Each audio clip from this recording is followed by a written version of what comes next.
আসসালামু আলাইকুম ইবরাহিম, সবাই ভালো আছো? সবার অঞ্চল একটা নতুন ভিডিওতে গেছে। আমি তোমাদের সাথে আছি মোহাম্মদ জাহিদ ইসলাম হাওলাদার, তোমাদের এসএবিএস কম্পিউটার 22।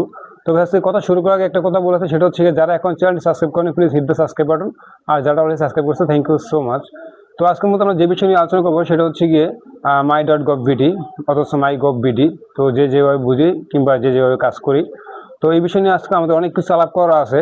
তো মেন কথা হচ্ছে গিয়ে আমি কিছুদিন আগে একটা ভিডিও অলরেডি আমাদের চ্যানেলে আপলোড করেছিলাম, সেটা হচ্ছে আমরা কীভাবে যারা আমরা বাইরে যাবো স্টুডেন্ট বিষয়ে, সেক্ষেত্রে আমাদের এসএসসি প্লাস এসএসসির মার্কশিট, ট্রান্সক্রিপ্ট, যেটাকে বলি ট্রান্সক্রিপ্ট প্লাস সার্টিফিকেট সত্যায়িত করতে হয়। তো সেটা আমরা কীভাবে করবো, তো সেখানে আমি দেখাইছিলাম যে আমাদের ভিডিওতে অলরেডি দেওয়া আছে আমরা কীভাবে my.gov.bd-তে অ্যাকাউন্ট করবো প্লাস সেটা ভেরিফাই করবো, সেটা নিয়ে আমাদের ভিডিও অলরেডি ইউটিউবে করা আছে চ্যানেলে। তো যারা এখন আমাদের ভিডিওটা দেখেননি কিংবা আগের ভিডিওটা দেখেন তারা দেখে আসতে পারেন।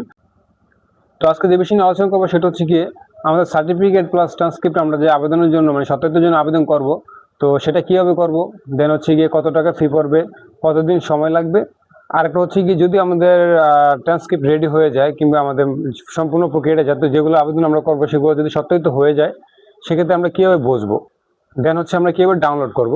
তো মূলত আজকে আমরা আমাদের কত টাকা ফি পড়বে, কীভাবে আবেদন করবো, আর একটা হচ্ছে গিয়ে আমাদের সত্যায়িত হয়ে গেলে আমরা কীভাবে ডাউনলোড করব, এটাই আজকে দেখবো।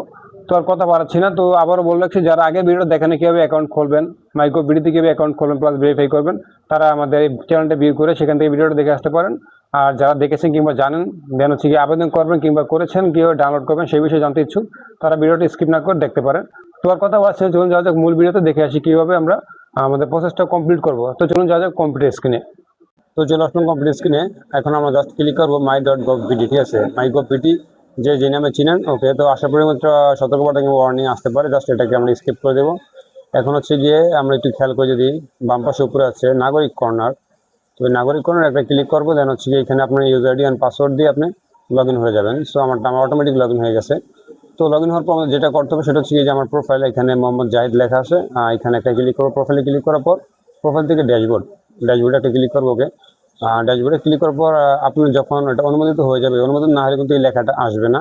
তো অনুমোদিত হওয়ার পর এখানে একটা লেখা আসবে, এখানে আপনি একটা মন্তব্য প্লাস তাদেরকে 5 মার্ক দিতে পারেন। তো আমি আবার তখন কিছু করছি না, জাস্ট বন্ধ করুন। ক্লিক করার পর আমাদের সামনে আমি যে দুটো আবেদন করছি রিসেন্টলি, সেই দুটো আবেদনই কিন্তু অনুমোদন হয়ে গেছে। জাস্ট আমি ফার্স্ট টাইম প্রথমটাতে ক্লিক করলাম, ওকে। এখানে ক্লিক করবো, আমরা একবারে নিচে চলে আসবো। আসার পর এখানে লিখে আছে অনুমোদন দেওয়া হলো, সংযুক্তি ডাউনলোড। হ্যাঁ, তো আমরা ডাউনলোড একটা ক্লিক করবো, ওকে। যাচাই করা হচ্ছে। তো ডাউনলোডে ক্লিক করার ফার্স্ট আমাদের সামনে যে অ্যাপল লিস্টটি আসছে, যে এটাই কিন্তু আমাদের মেন। তো আশা করি বুঝতে পারছেন এইখান থেকে যে অ্যাপল লিস্ট ডাউনলোড। সো আমরা ডাউনলোড একটা ক্লিক করে দেবো, যেন হচ্ছে গিয়ে আমাদের পিডিএফটা অলরেডি ডাউনলোড হয়ে গেছে। তো এটা ডাউনলোডে অটোমেটিক শো করছে, বাট আমরা শো করলাম না, স্কিপ করে এসে পড়লাম, ওকে। ডাউনলোড করার পর নিচে কিন্তু যে আমাদের সনদপত্র প্লাস একাডেমিক ট্রান্সক্রিপ্ট ডকুমেন্টগুলো শো করবে। যদি আমরা নিচে স্ক্রল করি, এটা হচ্ছে গিয়ে আমাদের হায়ার সেকেন্ডারি মানে এইচএসসি সার্টিফিকেট, দেন হচ্ছে গিয়ে নিচে কিন্তু সত্যায়িত সিল স্বাক্ষর বসে পড়ছে। আবার যদি নিচে আসি, তারপর হচ্ছে গিয়ে এটা আমাদের ট্রান্সক্রিপ্ট মানে মার্কশিট, যেটা এটা এসএসসিটি কিন্তু নিচে কিন্তু আমাদের যে এটা সত্যায়িত হয়েছে সিল স্বাক্ষরগুলো বসে পড়ছে। তো এখানে যেটা বিষয় বোঝার সেটা হচ্ছে যে আমি ফার্স্ট টাইম কিন্তু একটা ডাউনলোড করছি আমাদের, তোকে আমি এখান থেকে জাস্ট ব্যাক দিয়ে দিলাম, ওকে। আমরা আবার চলে আসবো দ্বিতীয়টাতে,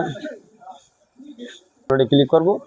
তো ডাউনলোডে ক্লিক করবো, এখানে আমাদের সামনে যে ফার্স্ট টাইম যে অ্যাপল লিস্টটা আসবে সেটা আমরা আবার ডাউনলোড করে নেবো। তো এটাই কিন্তু আমাদের মেন, অ্যাপল লিস্টটাই মেন। তো ওটা আমি ডাউনলোড করার সাথে সাথে আর কি আমার পিডিএফটা ওপেন হয়ে যায়, ওকে। তো এখানে যে আমরা নিচে আসি, এখানে আমাদের সনদপত্র প্লাস ট্রান্সক্রিপ্টগুলো যদি খেয়াল করি, এখানে কিন্তু সেকেন্ডারি স্কুল সার্টিফিকেট আছে, মানে এটা হচ্ছে গিয়ে এসএসসির। তো এই দুটোটা কিন্তু সেম, ট্রান্সক্রিপ্ট প্লাস সার্টিফিকেট দুটোটা সত্যায়িত করা হয়েছে, প্লাস এখানে দেখতে পাচ্ছেন যে সিল স্বাক্ষর সিলমোহর সব কিছু দেওয়া হয়েছে। তো এখান থেকে আমরা একটা পিডিএফ ডাউনলোড করছি ফার্স্ট টাইম, যেটাকে আমি বারবার বলতেছি যে আমরা এখান থেকে অ্যাপল লিস্টটা ডাউনলোড করছি, এটাই আমাদের মেন।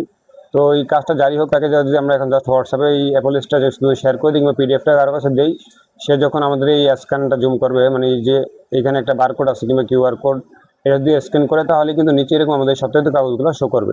আর নিচের এইগুলো যদি আপনি কোনোভাবে ডাউনলোড করার চেষ্টা করেন, যে এখানে যে ট্রান্সক্রিপ্ট প্লাস সার্টিফিকেটগুলো আছে এইগুলো কিন্তু ডাউনলোড করার চেষ্টা করে, কোনো ডাউনলোড হবে না। জাস্ট আমরা যদি এখান থেকে সেভ এস ইমেজ করি, শুধু আমাদের এই ট্রান্সক্রিপ্টে শুধু ডাউনলোড হবে, আর এই যে নিচে সত্যায়িত করা সিল স্বাক্ষর এগুলো কিন্তু আসবে না।